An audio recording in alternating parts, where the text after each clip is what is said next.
sagung dumadi Om wilayah sekaring bawana langgeng ana caraka Data Sawara padha jayanya monggo Bathara.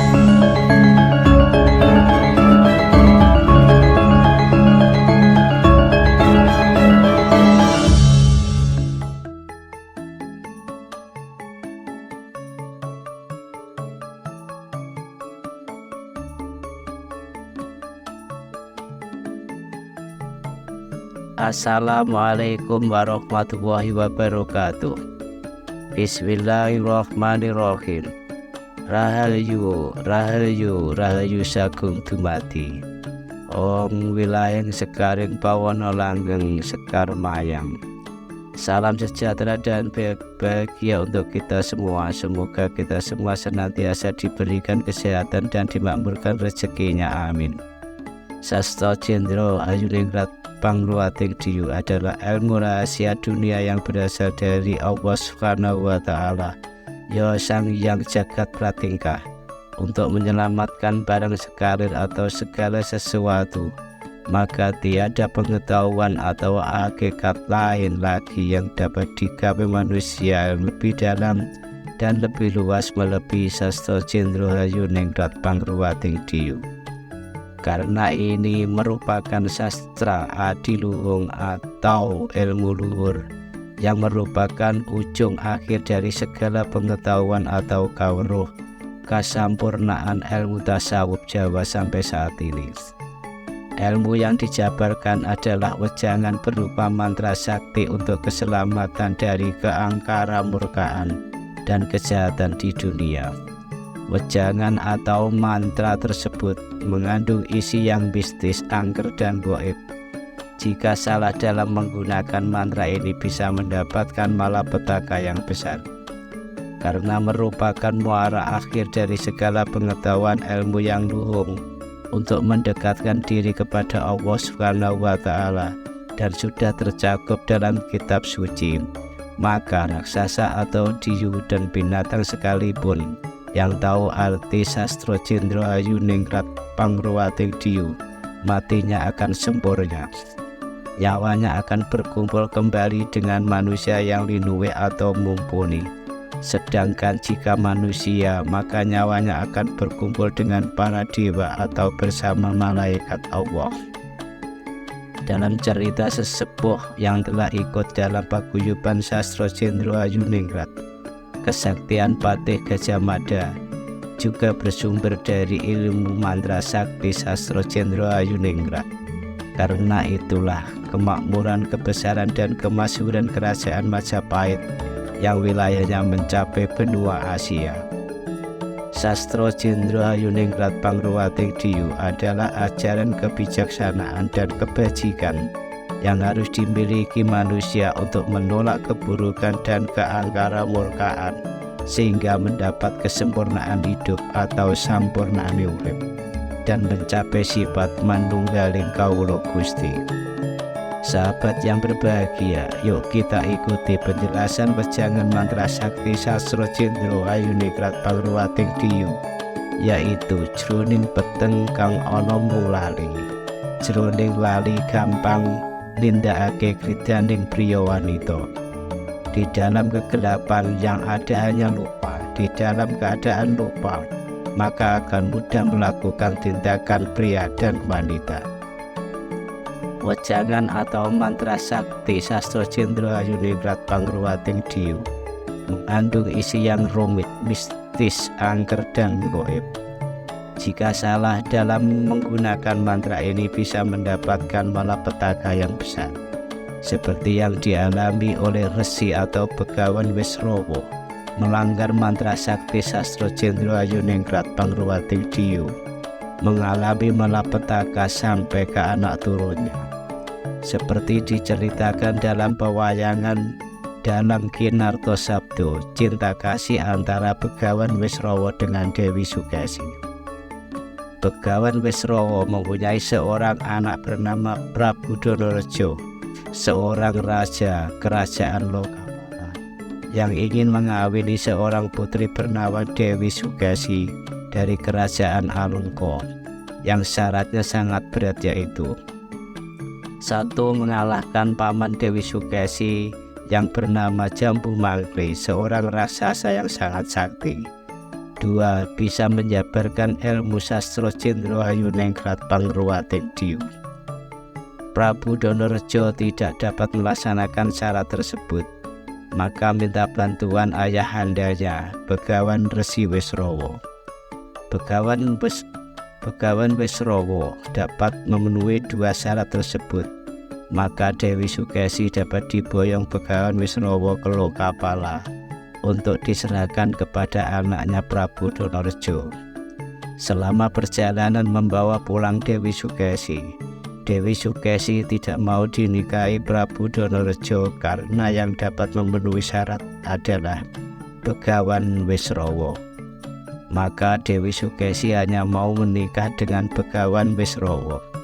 Akhirnya Begawan Wisrawa jatuh hati kepada Dewi Sukesi.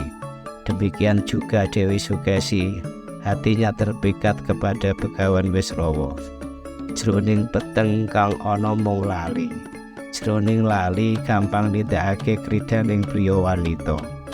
Di dalam kegelapan yang ada hanya lupa. Di dalam keadaan lupa maka akan mudah melakukan tindakan antara pria dan lali eling wawatesane. Lupa dan ingat adalah batasan. Untuk dapat selalu berada di dalam jalan hayu rahayu, maka haruslah selalu eling ingat akan sangkan paraling dumati, dan eling ingat akan yang menitahkan sumber urip, yaitu Allah SWT. Selalu ingat akan tata laku setiap tindak tanduk yang dijalankan agar selaras dengan karso Gusti atau kehendak Allah. Lali lupa akan menjauhkan dari sangkan paraling dumati dan menjerumuskan jerining peteng atau ke dalam kegelapan. Tak tahan akan godaan, tak kuasa ngerajut, mengendalikan nafsu-nafsu keempat saudara sedulur papat, maka sang Begawan birahi kepada Dewi Sukesi yang seharusnya menjadi menantunya. Akibat dari dosa-dosa Begawan Wisrawa, maka lahirlah anak yang bukan manusia tetapi berupa raksasa yang menakutkan, yaitu Dasamuka, Kumbakarna, Sarpakenaka, Gunawan Wibisana. Setelah anak pertama lahir, Begawan Wisrawa mengakui akan kesalahannya sebagai penebus dosanya beliau tirakat bertapa atau riyando,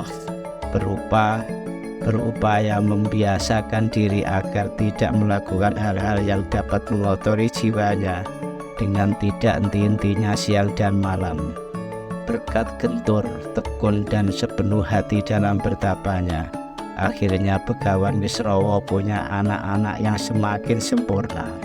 Hal ini menjadi simbol bahwa kesempurnaan hidup dapat dicapai dengan tirakat. Bertapa atau riyadho berupaya membiasakan diri agar tidak melakukan hal-hal yang dapat mengotori jiwa, menolak keburukan dan angkara murka, sehingga dapat mencapai sifat manunggaling kawula Gusti, yaitu sifat sangat cinta dan dekat dengan Allah SWT, sehingga merasa lebur menyatu dengan Allah SWT. Dhuwur wekasane endek wiwitane, tinggi luhur pada akhirnya, rendah pada awal. Untuk memperoleh tingkatan luhuring batin menjadi manusia sempurna memang tidak dapat seketika terwujud, mesti diperoleh setapak demi setapak dari bawah iman, Islam, dan ihsan. Demikian pula dalam hal ilmu kesempurnaan. Dalam mencapai tataran ma'rifat tidaklah dapat langsung meloncat. Sebelum mencapai sembah rasa, harus dilalui sembah rogo dan sembah kalbu, sembah jiwa. Salat dengan aturannya. Pertama adalah panembah rogo, kawula terhadap roh suci Allah SWT, kepada guru sejati, Yosukmo sejati, dan terakhir adalah panembah guru sejati ingsun kepada Allah Subhanahu wa Ta'ala. Untuk mencapai roh suci Allah Subhanahu wa Ta'ala harus melalui 4 tahapan atau tataran: syariat laku rogo sembah rogo, torekat laku budi sembah cipto, hakikat laku man sembah kalbu, sembah jiwa atau rohullah, makrifat laku rasa sembah rasa atau sirsiruwah. Syariat laku rogo sembah rogo adalah tahapan laku perjalanan menuju manusia sempurna atau insan kamil yang paling rendah, yaitu dengan mengerjakan amalan-amalan badaniah atau nariyah atau laku rogo dari segala hukum agama. Amalan-amalan itu menyangkut hubungan manusia dengan Allah, hablum minallah, hubungan manusia dengan manusia, hablum minannas, dan hubungan manusia dengan lingkungan alam sekitarnya, yaitu alam gaib dan alam syahadah yang disebut sebagai alam semesta. Di samping amalan-amalan seperti itu, dalam kaitan hubungan manusia dengan manusia, orang yang menjalani syariat di antaranya kepada orang tua, guru, pimpinan, dan raja harus hormat serta taat. Segala perintahnya dilaksanakannya dan tidak melanggar aturannya. Dalam pergaulan harus bersikap jujur, lemah lembut, sopan santun, sabar, ikhlas, kasih mengasihi, dan beramal saleh atau senantiasa berbuat baik. Torekot laku budi sembah cipto adalah tahap perjalanan menuju manusia sempurna yang lebih maju dan lebih tinggi tingkatannya. Dalam tahap ini, kesadaran hakikat tingkah laku dan amalan-amalan badaniah laku rogo pada tahap pertama diinsapi lebih dalam dan ditingkatkan. Amalan yang dilakukan pada tahap ini lebih banyak menyangkut hubungan dengan Tuhan daripada hubungan manusia dengan manusia dan hubungan manusia dengan lingkungan alam sekitarnya. Pada tingkatan ini, penempuh hidup menuju manusia sempurna akan menyesali terhadap segala dosa yang dilakukan, melepaskan segala pekerjaan yang maksiat, dan bertobat. Kepada gurunya ia berserah diri bagaikan mayat dan menyimpan ajarannya terhadap orang lain. Dalam melakukan sholat, tidak hanya sholat wajib saja yang dilakukan, ia menambah lebih banyak sholat sunnah, lebih banyak berdoa, berzikir, dan menetapkan ingatannya hanya kepada Allah Subhanahu wa Ta'ala. Dalam menjalankan puasa, tidak hanya puasa wajib yang dilakukan, ia lebih banyak mengurangi makan, lebih banyak berjaga malam, lebih banyak diam, hidup menyendiri dalam persepian, dan melakukan kholwat. Ia berpakaian sederhana dan hidup mengembara sebagai fakir.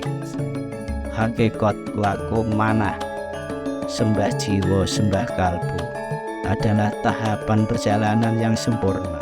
Pencapaian tahap ini diperoleh dengan mengenal Allah Subhanahu wa Ta'ala lewat dirinya, di antaranya dengan sholat, berdoa, berzikir, atau menyebut nama Allah secara terus-menerus. Amalan yang dilakukan pada tahap ini semata-mata menyangkut hubungan manusia dengan Allah.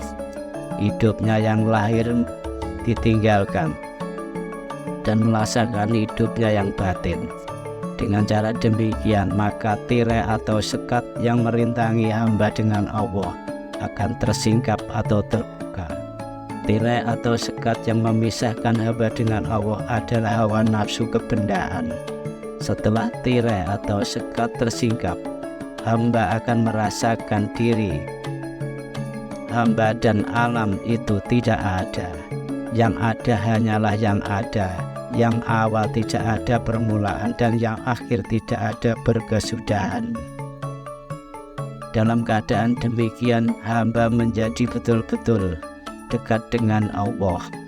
Hamba dapat mengenal Allah dan melihatnya dengan mata hatinya. Rohani mencapai kesempurnaan, jasmani takluk kepada rohani, Karena jasmani takluk kepada rohani, maka tidak ada rasa sakit, tidak ada susah, tidak ada miskin, dan juga maut tidak ada. Nyaman, sakit, senang, susah, kaya, miskin, semuanya ini merupakan wujud ciptaan yang berasal dari Allah SWT.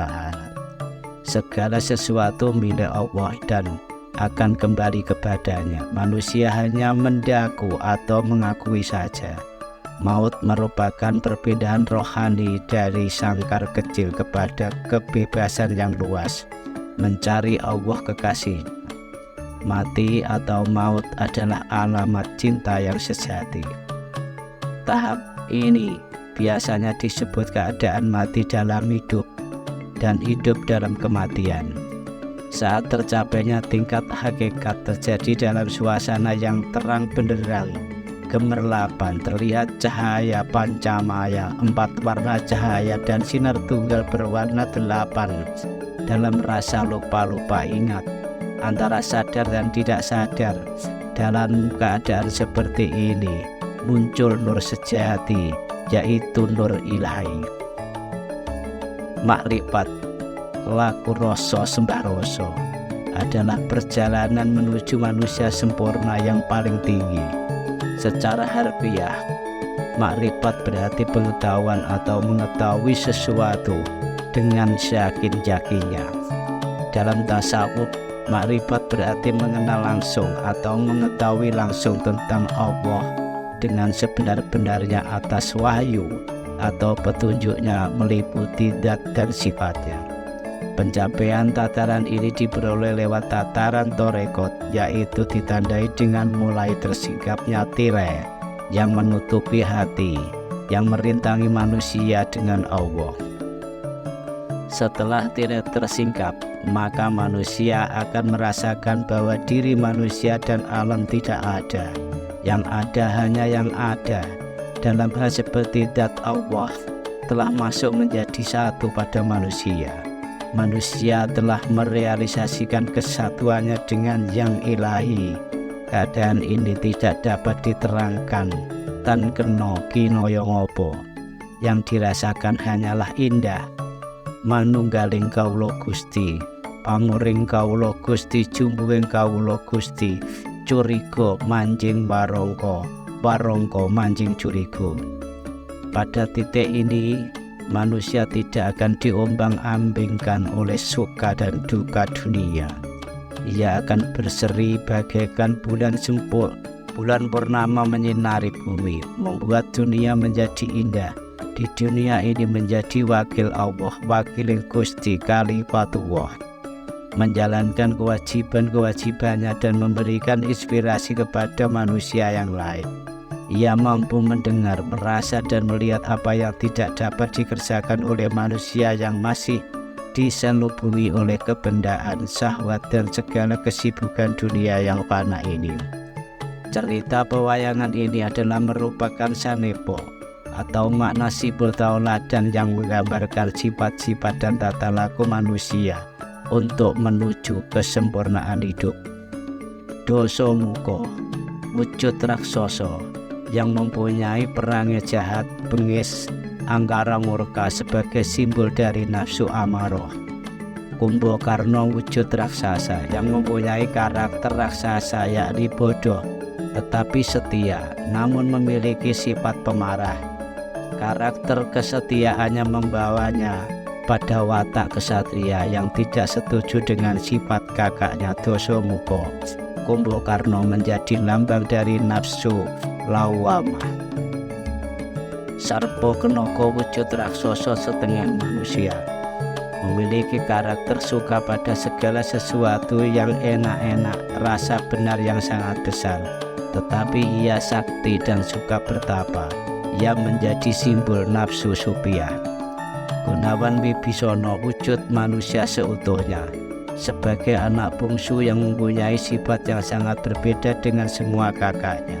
Dia meninggalkan saudara-saudaranya yang dia anggap salah dan mengabdi untuk membela kebenaran. Ia menjadi berlambang dari nafsu mutmainah. Gambaran ilmu ini adalah mampu merubah raksasa menjadi manusia. Melalui ilmu sastra Cendro, maka simbol sifat-sifat keburukan raksasa yang masih dimiliki manusia akan menjadi dirubah menjadi sifat-sifat manusia yang berbudi luhur.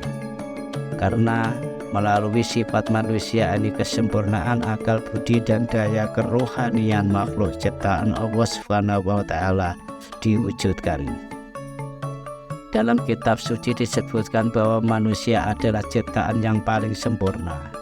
Bahkan ada disebutkan Allah SWT menciptakan manusia berdasarkan gambaran zatnya. Filosof Imam Al-Ghazali menyebutkan bahwa manusia seperti Tuhan kecil, sehingga Tuhan sendiri memerintahkan pada malaikat untuk bersujud. Sekalipun manusia terbuat dari zat hara atau tanah, berbeda dengan jin atau malaikat yang diciptakan dari unsur api dan cahaya. Namun manusia memiliki sifat-sifat yang mampu menjadi khalifah, wakil Allah di dunia khalifatullah. Semoga kita menjadi orang-orang yang terpilih dan pinilih untuk meraih ilmu sejatinya hidup atau ilmu sejati urip. Demikian wejangan jroning petenggang ana mung lali. Jroning lali gampang nindakake kridaning priya wanita. Dalam sastra Cendro ayuningrat pangruwating diu. Semoga bermanfaat dan menambah keimanan dan ketakwaan kita kepada Allah Subhanahu wa Ta'ala, dan hidup dalam damai, sejahtera dan bahagia. Rahayu, rahayu, rahayu kalis ing rubidonil ing sambikala. Nuwun. Wassalamualaikum warahmatullahi wabarakatuh.